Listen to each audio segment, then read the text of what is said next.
This is the Kilbaha 2017, question 4. So we've got this function. We did to sketch the graph of the function and show the intercepts. Well, what I know is that when this is equal to 1, the log of 1 is 0. So if x is 0, we're going to get 3 log 1, which is 0. So I know it goes through 0, 0. I also know that a log graph looks like this. So this one's been moved 1 unit to the left, or the negative. So we're going to have an asymptote here at x is -1 and an intercept here, and I'm just going to draw it. And you'll note that there's no labels on the y-axis, so how steep or narrow you make it doesn't tend to matter too much. So let's check we've done anything. Sketch the graph, show the intercept. So I'm just going to write 0, 0 just to make it clear. And the graph of any asymptotes, that has to be -1, obviously. Hang on, -1. State the maximal domain. So the domain is the x values. I can go from -1 to infinity. Can't include -1. And the range is all the numbers because it's the y values. So you get 1 mark for your graph. You'll have to do both of those, and 1 mark for this, and you'll have to do both of those. So let's look at B. Mia wants to calculate the area. As a first approximation, she decides to use 4 equally spaced upper rectangles. So we haven't really used the term upper rectangles, but basically what it means is we want to go over. So I'm going to do a rectangle here to 1. I'm going to do another one here to 2.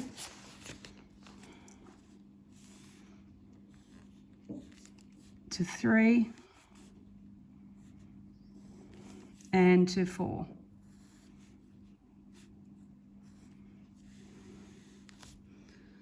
So upper rectangles, they go above. Draw these rectangles on the diagram. There you go, 1 mark for that. So let's go across to the next page.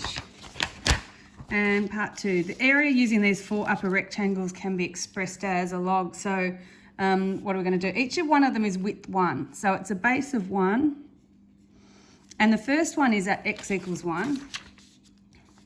So this would be, the coordinate would be 1, 3 log 2, because x is 1, 1 plus 1 is 2. This would be, coordinate here would be 2 log of 3, 3 log of 4, and 4 log of 5. They've got 3's in front. All right, so when I add those together, it's 1 plus 1 times plus 1 times. So you mightn't have written 1 times because we know that's the base. I've just done it to show you. So we've got, I'm going to take out 3 as a common factor, and I'm going to make it log 2 plus log 3, 4, 5. That's the same as, because of the log laws, 2 times 3, which is 6, times 4, 24, 3 log 1, 20. And that is in that form.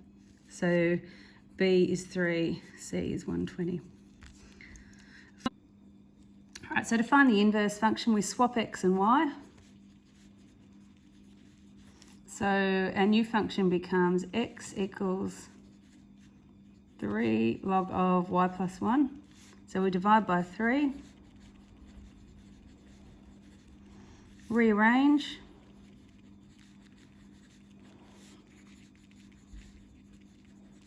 However, it's asked for the function f minus 1, so we have to write that as f minus 1x equals e to the x on 3 minus 1. Kids are usually pretty good at that one. And then part D. This is starting to get a bit trickier. So what are we going to do? We're going to find an antiderivative of this. So the derivative of x on 3 is 1/3. So I flip it over when I've got an antiderivative. And don't forget to make that x. So let's sub it in. This will be 1/3 of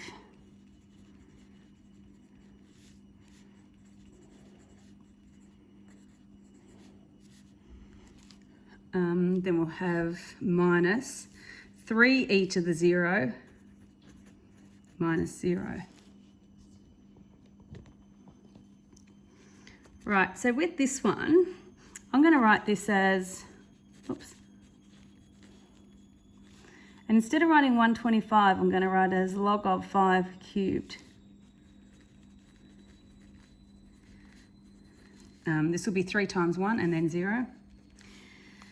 So because of the log laws, and I'll just do it up here, log of 5 cubed is the same as 3 times the log of 5. So if I've got 1/3 times this, it's 1/3 times 3 log of 5. They cancel, so we just end up with log of 5. So we can simplify this too.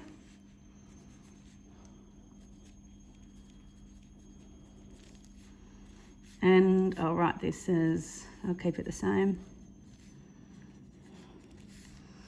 E to the log base e, they effectively cancel each out, so it becomes 5. So this is 3 times 5, and I'll write this as 3 log of 5, or 15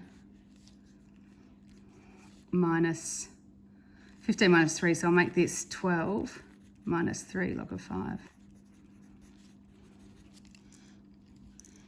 So for D part 2, this is really quite tricky and you may not have seen this before.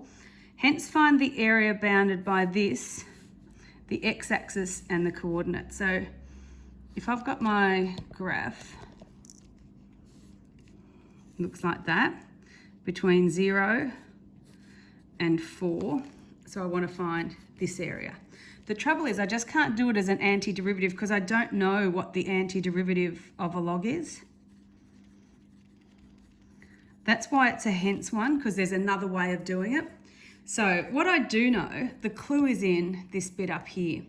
So if I go from 0 to the log of 25, so I'm going to draw this. This is... I'm not sure I understand. Thanks, Siri. That's okay. All right. So this is the same as the coordinate. This would be log E 125. Because the cube could go up here and make it 5 cubed, which is 125. So then suddenly we've got something that looks a bit like this. So this technique, it's a bit weird and you haven't seen it. If you wanted to find the area on the y-axis between 0 and log of 125, what you'd do is you integrate between of the inverse function, which we found before was... and that will tell us this area. So if I want to integrate this, I've already done it up here, that's the clue. So I know that this green area here is equal to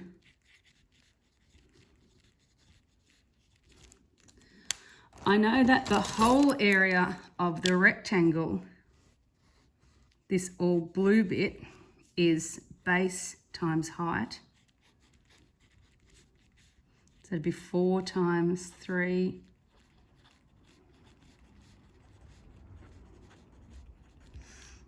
So if I get the blue and then I take away the green, I'll be left with what I want, which is the penciled bit. So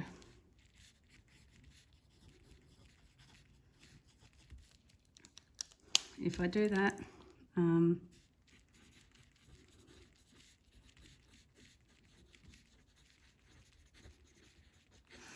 12 plus 3 is 15